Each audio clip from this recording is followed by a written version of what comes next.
মিনিটের জন্য ধরেন যে কোরআন নাজেল হয়নি, তাহলে আমরা কোথায় থাকতাম? সব হিন্দুর বাচ্চা থাকতাম, সোজা কথা, তাই না? না ওর চাইতে খারাপ। হ্যাঁ, হিন্দুর একই, হিন্দু আর মক্কার যায় কাফেররা একই জিনিস, তাই না?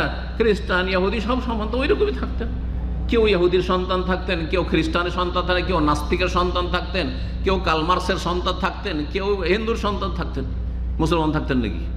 হ্যাঁ, আল্লাহ কোরআনে নবীকে বলছেন যে নবী যদি কোরআন নাজেল না হইতো, মা তাদরি, হ্যাঁ মাল কিতাব ওয়াল ঈমান মা কুনতা তাদরি, তুমি জানতে না এই কোরআন নাজেল হওয়ার পূর্বে তুমি নিজেও জানতেন না যে ঈমান কি আর কোরআনই বাকি।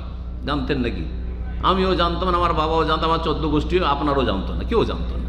হ্যাঁ, কোথায় থাকতাম চিন্তা করুন তো দেখি। এত দূর সৌদি আরব থেকে, ওই মদিনা থেকে, মক্কা থেকে ইসলাম গিয়ে বাংলাদেশে মেজরিটি মুসলিম। কার নিয়ামতে?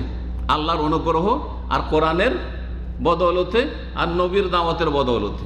আল্লাহ হেদায়েত করেছেন কোরআন দিয়ে, আল্লাহ হেদায়েত করেছেন নবী দিয়ে, ঠিক কিনা? জি হ্যাঁ। তাহলে চিন্তা করুন তো কত বড় আল্লাহর নিয়ামত এই কোরআনে কারীম নাজেল হওয়া। কোরআন নাজেল করে মানবতাকে রাস্তা দেখেছি, মানুষকে রাস্তা দেখেছি, জান্নাতের রাস্তা দেখেছি, জাহান্নামের রাস্তা থেকে সতর্ক সাবধান করেছি। অকুনতুম আলা শাফা হুফরাতিন মিনান নার, তোমরা তো জাহান্নামের কিনারায় চলেই গেছিলে, আল্লাহ বলছেন। সূরা আল ইমরান আল্লাহ বলছেন যে তোমরা এমন অবস্থায় চলে গেছিলে, মানবতা এমন জায়গায় চলে গেছিল যে আলা শাফা হুফরাতিন মিনান নার, জাহান্নামের গর্তের কিনারায় আছাড় খেয়ে পড়তে যাচ্ছেন। মরলেই জাহান্নাম, মরলেই জাহান্নাম। চিন্তা করুন, আবু বকর, ওমর, ওসমান, আলী যে অবস্থায় ছিলেন সেই সময় কোরআন যদি নাজেল না হয়, হ্যাঁ, আর 25-50টা বছর যদি দেরি হয়, তাহলে তারা মারা যান, কিসের উপর মারা যেতেন? শিরক কুফরের উপর কিনা? তাহলে জাহান্নামের কিনারায় তোমরা ছিলে।